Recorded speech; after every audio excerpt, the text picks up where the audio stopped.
नमस्कार साथियों। आप में से जो भी नर्सिंग स्टाफ, डॉक्टर या इन्फेक्शन कंट्रोल टीम या आईसीयू में ओटी में काम करने वाले हेल्थ केयर प्रोफेशनल्स या वर्कर्स हैं, यह सेशन खास तौर पर आपके लिए है। रोज की ड्यूटी में हम कैथेटर लगाते हैं, सेंट्रल लाइंस को हैंडल करते हैं और सर्जरी भी असिस्ट करते हैं। यहाँ तक कि वेंटिलेटर पर पेशेंट को भी हम देखते हैं। लेकिन अक्सर इन प्रोसीजर्स की वजह से होने वाले इन्फेक्शंस के एग्जैक्ट डेफिनेशन और उनके प्रिवेंशन बंडल्स, सर्विलांस क्राइटेरिया को रिफ्रेश हम नहीं कर पाते। आज हम इन्हीं पर बात करेंगे। आज हम सब 4 सबसे कॉमन डिवाइस और प्रोसीजर एसोसिएटेड इन्फेक्शंस को क्लिनिकली रिव्यू करेंगे। कॉटी, क्लेप्सी, एसएसआई और वैट। हर एक के लिए हम देखेंगे कि डेफिनेशन क्या है, कॉज क्या है, प्रिवेंशन बंडल्स में क्या क्या और आता है और सर्विलांस कैसे की जाती है। यह सेशन इसलिए भी जरूरी है क्योंकि यह सारी जानकारी एनएबीएच और इन्फेक्शन कंट्रोल ऑडिट्स में भी काम आती है। तो पूरा ध्यान से देखिए, आज भी बहुत सेशन इंटरेस्टिंग होने वाला है। सबसे पहले हम बात करते हैं कॉटी की, यानी कि catheter associated urinary tract infection की। जब भी आपका कोई पेशेंट यूरिनरी कैथेटर पर हो और उसमें कैथेटर से लगे होने के दौरान या कैथेटर हटाए जाने के 48 घंटों के अंदर यूटीआई डेवलप हो, उसे हम कॉटी क्लासिफाई करते हैं। ध्यान रहे, सिर्फ कल्चर पॉजिटिव या यूरिन कल्चर से यह कंफर्म नहीं होता। इसके साथ सिम्टम्स और साइंस जैसे फीवर या सुप्राप्यूबिक टेंडरनेस या अर्जेंसी के लक्षण होना भी कॉटी के लक्षण है।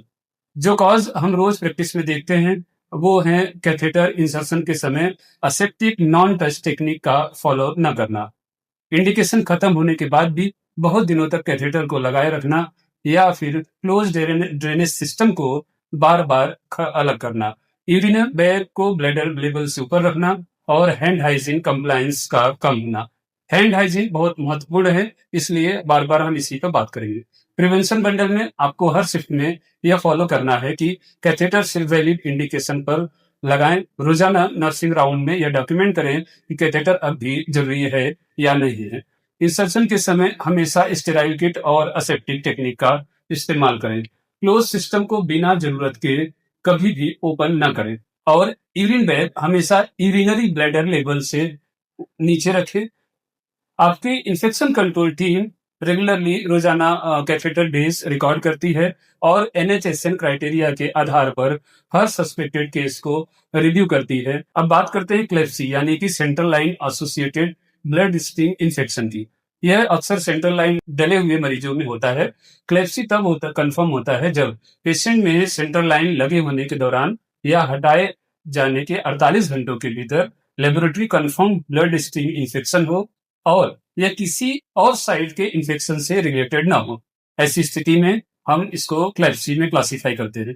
जो कॉज हम रेगुलर प्रैक्टिस में देखते हैं वो है इंसर्शन के समय मैक्सिमम स्टेराइल बैरियर प्रिकॉशंस को पूरी तरह फॉलो न करना, लाइन केयर बंडल में गैप जैसे ड्रेसिंग चेंज शेड्यूल का मिस होना और हब डिसइंफेक्शन के बिना बार बार लाइन को एक्सेस करना और लाइन को जरूरत से ज्यादा दिनों तक कंटिन्यू रखना।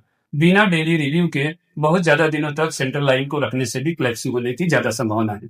अब हम देखते हैं कि बचाव में प्रिवेंशन बंडल में इंसर्शन के समय फुल बैरियर यानी कि sterile gown, gloves, mask, cap और लार्ज स्टेराइल ड्रेप अनिवार्य है। स्किन असेप्टिक के लिए क्लोरहेक्सिडिन बेस्ड सोल्यूशन का इस्तेमाल करें। एक्सेस से पहले हब को अल्कोहल बेस्ड यानी कि स्प्रिट या स्टर्लियम से एंटीसेप्टिक स्क्रब करें।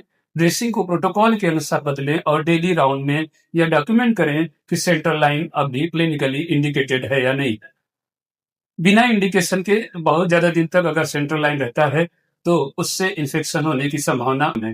हालांकि हर पॉजिटिव कल्चर को एनएचएसएन क्राइटेरिया के हिसाब से रिव्यू किया जाता है ताकि कंफर्म हो सके कि यह क्या वाकई क्लेप्सी है या किसी और सोर्स से आया है इन्फेक्शन है। अब बात करते हैं एसएसआई यानी कि सर्जिकल साइट इन्फेक्शन की। एसएसआई वह इन्फेक्शन है जो सर्जरी के बाद उसी एनाटॉमिकल साइट पर होता है।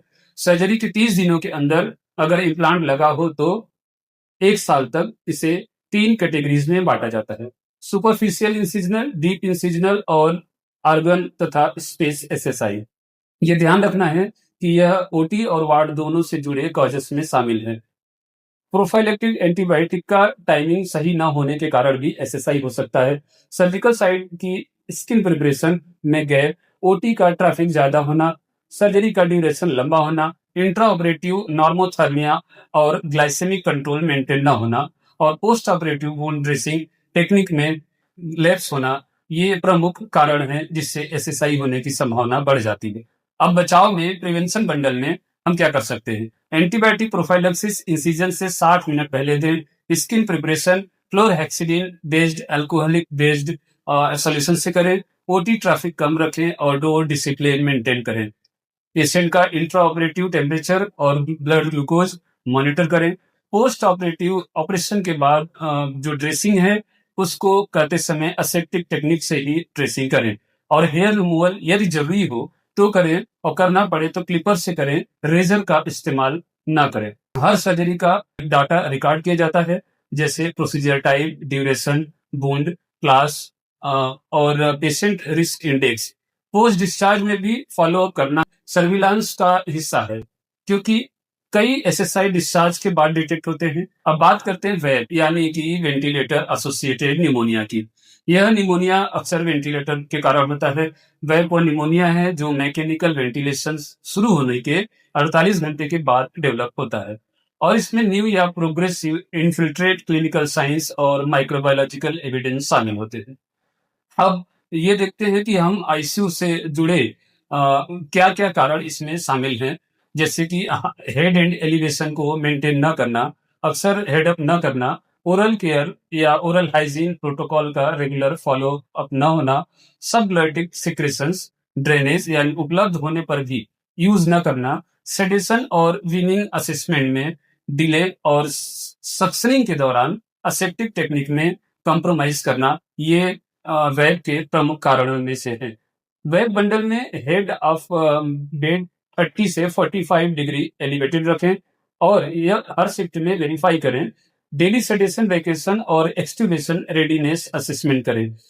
प्रतिदिन क्लोरहेक्सिडिन से ओरल केयर प्रोटोकॉल के हिसाब से करें। सबग्लॉटिक सेक्रेशंस ड्रेनेज अवेलेबल है तो उससे यूज करें। वेंटिलेटर सर्किट सिर्फ विजिबल सॉइड मतलब दिखने वाली गंदगी दिख रही हो या माल फंक्शनिंग हो तभी बदलें और deep venous thrombosis, deep vein thrombosis यानी कि डीबीटी और पेप्टिक अल्सर प्रोफाइलैक्सिस भी बंडल का हिस्सा है, क्योंकि यह ओवरऑल पेशेंट आउटकम से जुड़ा है। वेंटिलेटर डेज रोजाना रिकॉर्ड किए जाते हैं और क्लिनिकल, रेडियोलॉजिकल और माइक्रोबायोलॉजिकल सर्विलांस क्राइटेरिया के आधार पर हर केस कंफर्म किया जाता है। अब हम समझते हैं कि इन्फेक्शन कंट्रोल टीम यह सर्विलांस कैसे चलाती है, इसकी मॉनिटरिंग कैसे करती है। आपकी हॉस्पिटल इन्फेक्शन कंट्रोल टीम रोजाना यह स्टेप्स फॉलो करती है। हर यूनिट से डिवाइस डेज और पेशेंट डेज का डेली डाटा लेना, हर सस्पेक्टेड केस का एनएचएसएन या इंस्टीट्यूशनल क्राइटेरिया से क्रॉस चेक करना, मंथली इन्फेक्शन रेट कैलकुलेट करके प्रीवियस ट्रेंड से कंपेयर करना। अगर किसी यूनिट में रेट बढ़े, एचएआई रेट है बढ़े, तो उसका रूट कॉज एनालिसिस करना, उसके प्रमुख कारणों को जानना और उस यूनिट के साथ बैठक करके बंडल ऑडिट करना, फाइंडिंग्स को मंथली इन्फेक्शन कंट्रोल कमेटी के मीटिंग में प्रेजेंस करना और जरूरत पड़ने पे टारगेटेड ट्रेनिंग और री ऑडिट करना, यह आपकी इन्फेक्शन कंट्रोल टीम करती है। दरअसल यह पूरा सिस्टम इसलिए है ताकि हम सिर्फ नंबर्स को ट्रैक न करें बल्कि उन नंबर्स के पीछे प्रैक्टिस को भी सुधार सके। साथियों, इन चारों इन्फेक्शंस कॉटी, क्लेप्सी, एसएसआई और वेब में कॉमन थ्रेड्स है। ज्यादातर केस प्रिवेंट करने योग्य हैं। अगर हम वंडर कंप्लायंस को लगातार फॉलो करें तो यह समस्या बहुत हद तक अवॉइड किया जा सकता है। आपकी डेली प्रैक्टिस, चाहे वो हैंड हाइजीन हो, असेप्टिक टेक्निक हो या फिर डेली डिवाइस रिव्यू हो, यही सबसे बड़ा प्रिवेंशन टूल है। अब हम देखते हैं कि ऐसा आप किस तरह का मॉनिटर करते हैं। अगर यह सेशन आपके लिए यूजफुल रहा हो तो इसे अपने टीम के साथ शेयर करें